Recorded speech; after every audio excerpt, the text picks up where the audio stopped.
Hello friends, welcome to Coding Wala Shree. In this video, we will focus on the collect method in the Java Stream API. We will understand how collect works under the hood, especially the role of the supplier, accumulator and combiner, and then apply it in simple and real project like examples. This is the first part of the collect discussion.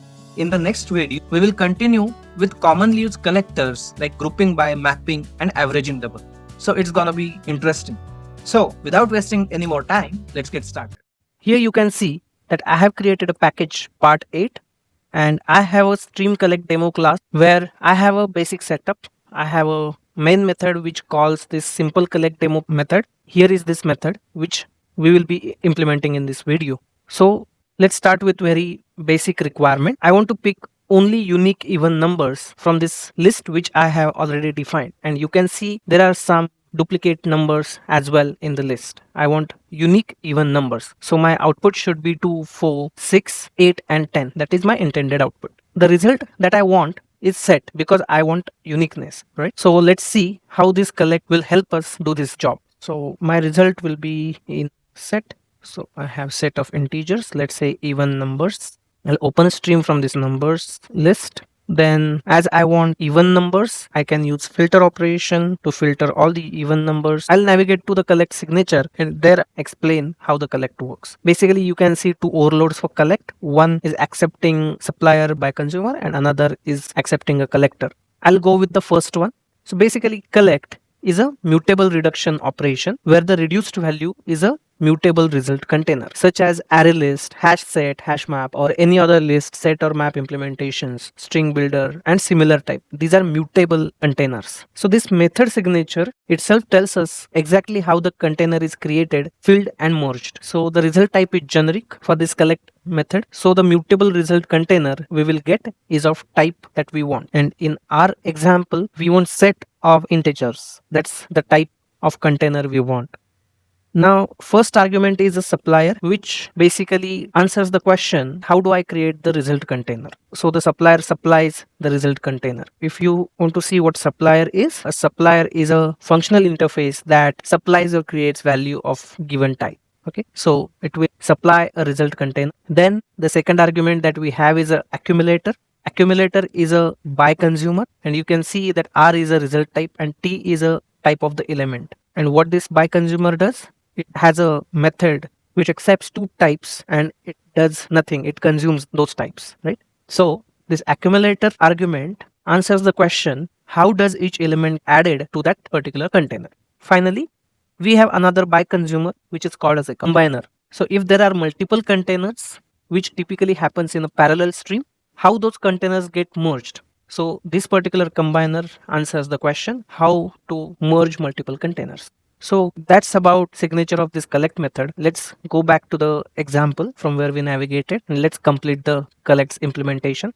So we know that we want to collect the integers. So our supplier should supply the container, which is nothing but a set in this case. So I want hash set. That is my first argument. My second argument is by consumer, and which is an accumulator, right? And in body of accumulator, what I can do is I can just add an element to this particular set. That's my accumulator. And my third argument is combiner that operates on two sets, that is set 1 and set 2. And basically what you can say is add all elements from the another container to this set 1, and that's how we are going to collect. So that's pretty simple. The supplier is creating a hash set, so that is our container where we will be putting all the even numbers. Then this is a accumulator which defines how this container is used, how we are going to add elements into this container. And finally, in case of parallel streams, the third argument is important, but for sequential streams it is. So how these two sets are merged, that's what you want to define. Let's make it a bit concise by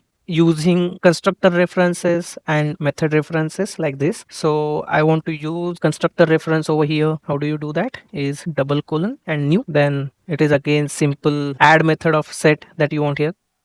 So even IDE gives that hint that replace lambda with method reference. Here also IDE will give you the hint how you need to do that. So let's print these numbers on screen, verify whether we have got the even number. Let's run this code and see what is the output. And you can see that 2, 4, 6, 8 and 10 these are the unique even numbers. Those are printed out here. You can refer method from hash set. You did not get it from abstract collection. You can have it from the hash set itself. That is a simple form of the collect method. Another version of collect that you can use, just comment out this stuff and we will explore another overload of collect, which takes a collector argument. So collectors is a final class which provides some factory methods, static method like toSet, toList, and toCollection, which does the same thing that you are doing it here by hand. Instead, you can have a standard factory method, a ready-made factory method which you can use. And if I run the code again, the output should not change.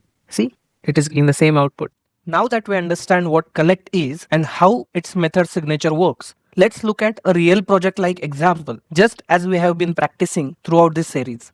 The requirement is very common in real applications. Group the employee by department. That means the result should be map here where the key is department and value is list of employees belonging to that department. Since the result we want is a map which acts as a container in our case, collect is the correct terminal operation here. I have created object of this department service class over here which will be going to use in this particular method. You'll notice that I'll be using this database proxy class and service style structure here. We have already covered this project setup in earlier videos of the Stream API series where we have built the domain, repository, and the service layers step by step. If you haven't watched those parts, I would strongly recommend going through them because this example builds directly on that foundation.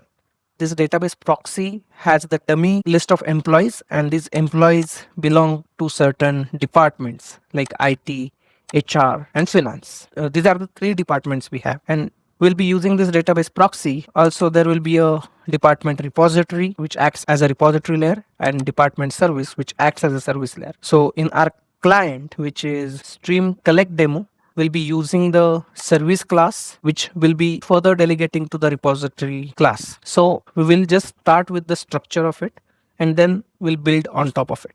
So instead of this to do, let's replace it with actual method call, which is department service. I have already created one method, get employees by department. And if I just navigate to this method, it is inside department service class, which returns map of department and list of employees. We need to implement this particular method. So as we know by now, the service layer invokes repository layer. So get employees by department method in the department service will call employees by department method in the department repository. So let's delegate that call. I already have department repository. Let's give call to employees by department, and that's it. And we will read result of this method back in the service layer. Let's go to the repository layer itself and let's implement this particular method. Well, how we get list of all employees first. So we have a database proxy class which gives us all employees because I want to build a map of department and employees belonging to that department. So we got all the employees now. As it is a list, we will open a stream from this list. We will call a collect method to build a map. And because map is a mutable container, as you can add elements to the map or remove elements from the map, and we know that collect method returns us a mutable container which has three arguments. First one is supplier. So important to understand is type of container here is nothing but map of department and list of employees. So it is a map. So let's write a supplier over here. So I'm creating instance of hash map by passing a constructor reference over here. The second part is accumulator. Role of accumulator is to add element into the container. So the first argument is always a container, that is map in this case, and second argument is the type of element, which is nothing but an employee. First write structure of collect method and then give the implementation. So this is our accumulator, add employee to the map. And third argument, so our third argument is a combiner. So in case of parallel streams, we can have multiple maps in multiple threads which need to be combined. So this combiner does that role. And what does combiner do? Merge maps. Let's move to the accumulator part and think about what we need to write here. So this map will have department as a key and list of employees as a value. So for simplicity purpose, we can either take this key in a separate variable itself for current employee dot get department. So this is the current key that we are working on. If that department is already exist in the map, then we'll get a list of employees from that particular map and add our employee into it. If department already present in the map, then our action is get the list and add our employee. If department does not exist, then we can simply add a new list with current employee. We will just populate this list of employees separately.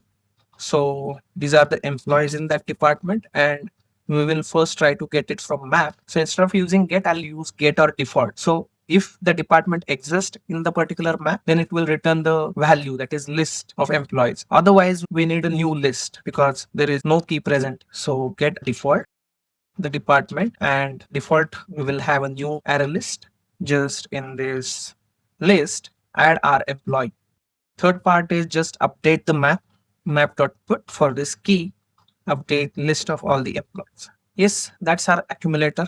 We have covered both the cases, that if department is already there and if it is not there. The combiner, how do we merge two maps? Combiner combines or merges two containers and returns one container. So let's do that. I'll iterate through the map 2 for key and value. Let's say I want to merge it with map 1. So I'll use merge operation for the key and the value. The third argument to merge is how do you want to derive the new value. So v1 and v2. And what I'll do is, as these v1 and v2, that is value, are list, we will add all employees in another list into v1, and we will just simply return v1. That's quick implementation of merging two maps. As we are using sequential stream, this combiner part will be not called, but it is important for contractual obligation that we have for the collect method. So our code is pretty much ready. Semicolon here. We are building a map and returning from here. In employee service, we have called department repository.employees by department. And finally, from the get department wise employees method in our client class, that is nothing but stream collect demo, we are getting back the map of department and list of employees. Now we'll just iterate through this map and just print the elements here.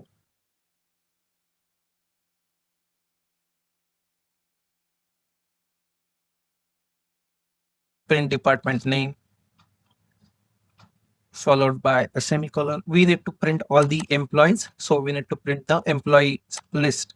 And to print a list, to make our job easy, I have added a static method print employees in employee service, which we will be using, and that's it.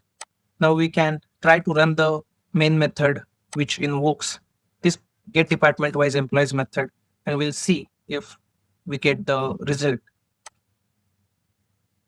Here I'm running the code, and let's see what it prints. Well, that's the output. Employees in department finance, we have these 3 employees. You can verify over here itself. In HR department, we have all these employees, and in IT, we have all these employees. So yeah, that's smart use of collect method, which gives a gist of real project like structure.